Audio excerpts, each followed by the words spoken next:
Paz do Senhor, irmãos, tudo bem com vocês? Mais um vídeo para o Face, mais um vídeo para o YouTube, para o canal Efraim Ministério Sode.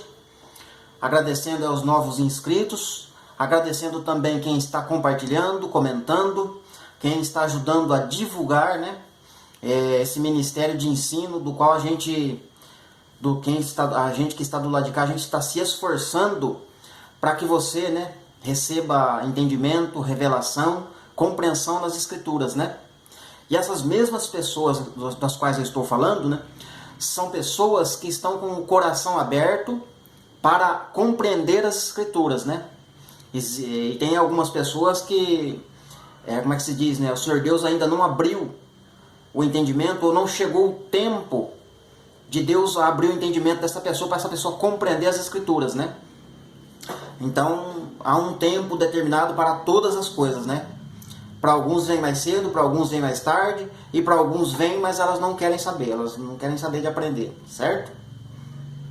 Tem esses também, Mas vamos para o texto. Isaías capítulo 11, é um capítulo muito rico, fala das duas casas, fala de Apocalipse, fala de bastante coisa, fala do milênio, fala de bastante coisas, Então eu vou ler o capítulo todinho, e eu vou pontuar verso por verso, vou tentar me expressar de maneira simples para que você compreenda o que o Senhor Deus está querendo trazer de profecia, de entendimento para nós. Ok? Então vamos lá. Isaías capítulo 11, versículo de número 1. Do tronco de Jessé sairá um rebento, e das suas raízes um renovo. Repousará sobre ele o Espírito do Senhor, o Espírito de sabedoria, o Espírito de entendimento, o Espírito de conselho, o Espírito de fortaleza, e o Espírito de conhecimento, e o Espírito de temor do Senhor. Então aqui está falando de Jesus Cristo, certo? Do rebento, do tronco de Jessé, vai sair um, que vai governar toda a terra, no caso é Jesus, o Messias. Só que aqui também está falando dos 7 Espíritos de Deus, Esses 7 Espíritos residem no próprio Deus, São um espírito de conhecimento, de sabedoria, espírito de temor. Então são 7 espíritos, Por isso que lá em Apocalipse vai aparecer o cordeiro com 7 olhos, Com 7 olhos, com 7 espíritos. Bastantes expressões com o número 7, Mas uma das expressões está aqui. Quando você ouvir lá no Apocalipse, está lendo lá em Apocalipse, você vê a expressão lá, 7 espíritos do Senhor, está se referindo a esses 7 espíritos aqui. Isaías 11, versículo de número 2. Ok? Verso 3. Deleitar-se-á no temor do Senhor. Não julgará segundo a vista dos seus olhos, nem repreenderá segundo o que ouvir os seus ouvidos. Verso 4. Mas julgará com justiça os pobres, e decidirá com equidade o favor dos mansos da terra. Ferirá a terra com a vara da sua boca, e com a sopro dos seus lábios matará o iníquo. Olha aí que verso bem rico. Está falando que ele vai decidir com equidade os pobres, Vai decidir, vai governar com tranquilidade, com um governo firme sobre os mansos da terra, mas também ele vai ferir com a vara da sua boca o iníquo, Quem que é o iníquo? É o anticristo, a besta, Ele vai matar com o assopro da sua boca, com a espada que sai da sua boca. Só com o assopro ele vai matar. Por isso que você vai ver Paulo falando lá em 2 Tessalonicenses, capítulo 2, verso 8, se eu não estiver enganado, não está aberto aqui, Onde ele está falando da vinda do Senhor Jesus, o qual ele matará com o assopro da sua boca, Então o apóstolo Paulo está meditando nesse texto para estar falando lá. Também lá no livro de Daniel, no capítulo, se eu não estiver enganado também, porque não está aberto aqui, tá falando de cabeça, eu acho que é o capítulo 8. Onde o anticristo também vai ser destruído sem auxílio de mãos, certo? O homem, o rei da Síria, o anticristo, vai ser destruído sem auxílio de mãos. Isso está lá em Daniel 8, se não me engano, tá? Finalzinho do capítulo 7 ou finalzinho do capítulo 8 de Daniel. Verso de número 5. A justiça será o cinto dos seus lombos, e a fidelidade o cinto dos seus rins. Aqui já começa a falar do milênio, porque ele acabou de matar o anticristo, então agora que a gente entrou, milênio literal na terra, ok? É interessante você compreender que a gente vai reinar por 1000 anos aqui na terra, certo? Na terra. Nada de céu, tá? Não existe verso bíblico, texto bíblico, né, falando que Jesus vai vir e subir novamente para o céu. Ou que o ser humano sai da terra e vai para o céu, tá certo? Existe sim aquele parâmetro onde a igreja é arrebatado entre as nuvens, tá certo? E o texto dá a entender que das nuvens não volta para a terra. Mas tem outros textos na Bíblia que vai mostrar essa situação, entende? Mas é um vídeo, um estudo, é um vídeo para outro dia. Mas então a igreja sobe nas nuvens entre os ares, é tudo por causa das festas, para cumprir o que está lá na lei. Né? O Senhor Deus vela e zela pela sua palavra para cumprir. Então tudo que está desenhado na lei, Ele vai fazer acontecer no literal, com a gente. Ok? Mas vamos lá para o texto.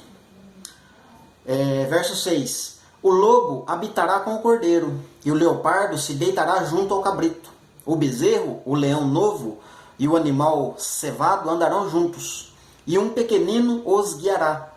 Verso 7. A vaca e a ursa pastarão juntas. Olha, você vê uma ursa e uma vaca juntas? Somente no milênio, né? E as suas crias juntas se deitarão. O leão comerá palha com o boi. Olha que lindo. Um leão e o boi comendo palha junto. Somente no milênio, né? A criança de peito brincará na toca da áspide, né? Ou seja, na toca da serpente, né? Da cobra. Certo? E já o desmamado meterá a mão na cova do basilisco,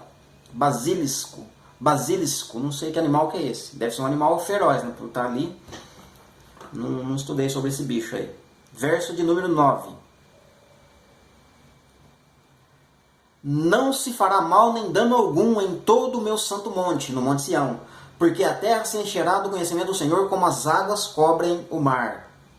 Verso 10. Naquele dia recorrerão as nações à raiz de Jessé, ou seja, em Cristo Jesus, que está posta por estandarte dos povos, e a glória lhe será morada. No caso aqui é o milênio, né, o descanso dele.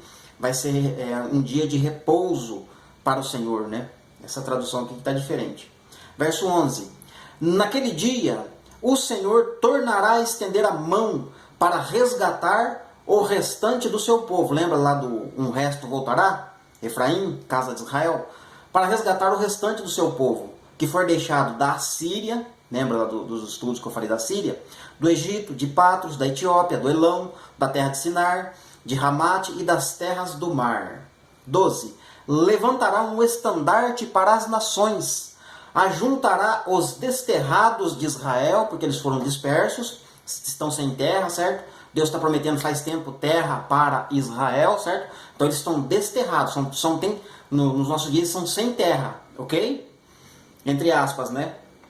Mas ajuntará os desterrados de Israel e os dispersos de Judá. Recolherá desde os 4 confins da terra, né? Aqui é arrebatamento, ok? Toda a profecia, seja Ezequiel, seja Isaías, né? Tem bastante expressão, Isaías, não me lembro agora, Jeremias, tem bastante profeta, Neemias, Zacarias, bastante profetas falando de ajuntamento de Israel num lugar só. Quando você vê essa expressão, está falando de arrebatamento da igreja, ok? Ajuntamento de pessoas num lugar só, no caso aqui, certo? Verso de número 13. Afastar-se-á a inveja de Efraim. Afastar-se-á a inveja da casa de Israel. Lembra lá do brigueiro que eu já falei em outros vídeos anteriores? Pois é, vai acabar essa inveja. E os adversários de Judá, mais propriamente lá de Jerusalém, do Israel de hoje, serão eliminados. Efraim não invejará a Judá. Efraim não mais terá inveja de Judá. Olha só que interessante. E Judá não mais oprimirá a Efraim. Certo? Porque Deus ajuntou os dois espiritualmente, né? Ali na cruz do Calvário. Então essa inveja acabou. Por isso que o apóstolo Paulo fala em Efésios 2, né? O muro de inimizade, né, de brigueiro que havia entre ambos, os dois povos, os dois reinos, acabou ali na cruz, né? Deus cravou a cruz ali, certo?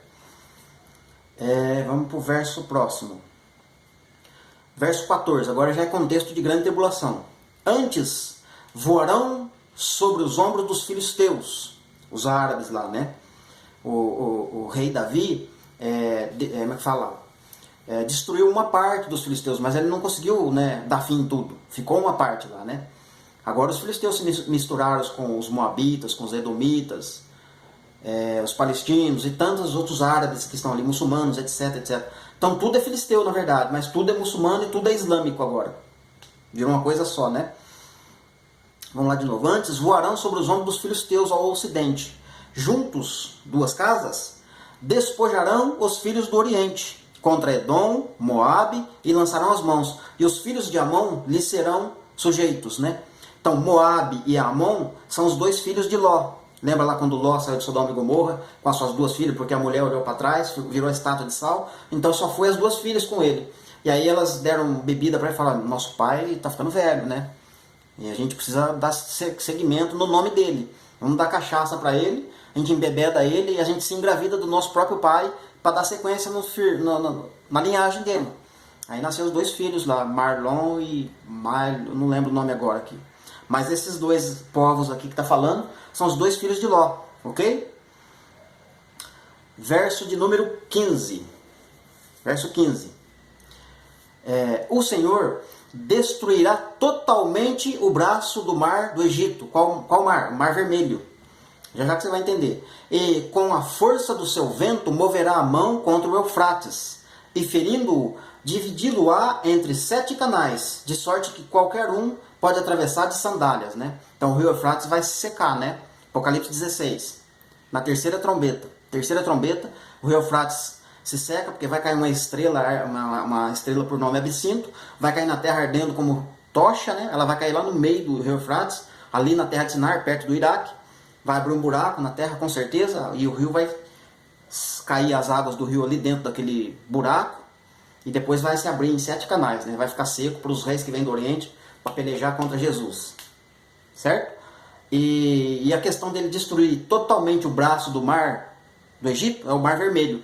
Na segunda trombeta, quando João vê, eu vi uma montanha ardendo como fogo, e essa montanha caiu no mar, cuja terça parte se tornou em sangue, né? O Mar Vermelho. Lá no tempo de Moisés não transformou em sangue o rio Nilo, só que agora é o mar. O negócio é maior agora, o negócio é assim, em proporção maior, né? E eu vou fazer mais vídeos sobre isso, eu estou só dando uma pincelada para você compreender a profecia.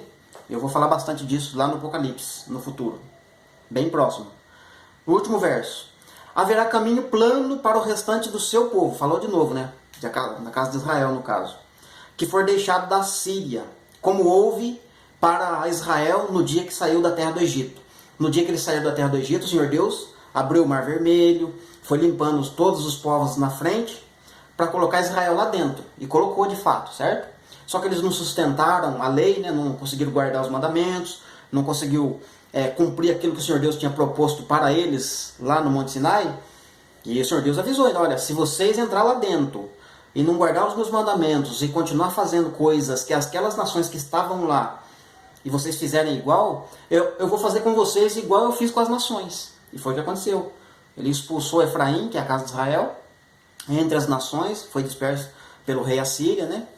Foi levado cativo pelo rei da Síria na época, e aconteceu, né? E os que ficarem ainda, o Senhor Deus ainda fala na profecia, lá em Números, se eu não me engano, e os que ficar lá dentro de Israel, se eles não limpar totalmente os seus inimigos à volta deles, esses inimigos serão como espinho na carne. Você sabe o que é um espinho na carne, né? Perturba, não perturba? Assim há muito tempo, né? A faixa de Gaza não fica perturbando Israel lá o tempo todo. Quando é a faixa de Gaza é o Hamas lá do outro lado. Quando é o Hamas é a Síria. Quando é a Síria é o Irã. Quando é a Síria é a Arábia Saudita. Então está sempre em guerra aquela região, certo? Porque eles não conseguiram expulsar totalmente os inimigos em redor de Israel. Agora eles são como espinho na sua carne. Inclusive Jerusalém é dividida nos nossos dias, né? Foi dividida pela metade. Metade ela é Arábia, que é islâmico, e metade é judeu, que está lá dentro. Vai você ver que coisa. Como é que é a palavra do Senhor, né? Então ele vai limpar tudo aquilo ali para colocar as 12 tribos lá dentro novamente, para habitar seguro, para nunca mais sair dali. E isso é milênio. Isso engloba a igreja também, ok? Finalizando o vídeo. E aí eu volto com a próxima parte, não sei qual profeta que eu vou usar. Mas eu sei que Deus vai falar tremendamente no seu coração. E que Deus te abençoe. Não esquece de curtir, compartilhar e comentar no vídeo para que essa palavra seja divulgada, que o canal cresça e o nome de Jesus seja glorificado através da sua vida. Amém? Deus te abençoe.